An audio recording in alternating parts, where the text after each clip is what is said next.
Shalom.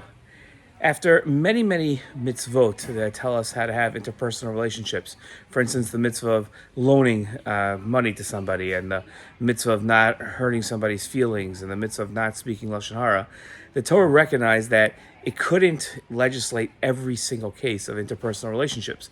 So it gives a general principle in Sefer Dvarim at the end of the Torah to tell us exactly how we should view all interpersonal relationships. It's not just v'ahavta l'recha kamocha, to love your neighbor as you love yourself, but rather v'asisa hatov v'hayashar, that you should do what's good and straight.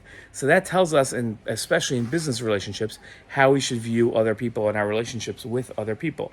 We should always view it as doing what's right, and that's the principle that we should always look at in terms of how we deal with other people. So there are specific mitzvot and specific prohibitions that we're not allowed to do, and then the Torah gives us a straight principle of how we should view all relationships and all actions towards others, even if there isn't a specific command in the Torah.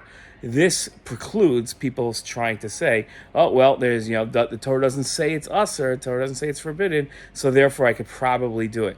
If it's not the straight, if it's not the good path, then we know that a person shouldn't do that. This tells us one example, for instance, if people have a legislative dispute, Vasisa Vayasha Vatov tells us that they should try to find a compromise, not try to adjudicate their case by making one person right and the other person wrong. That compromise, finding a middle path between them that both people will be okay with, that's the way to go. Shalom.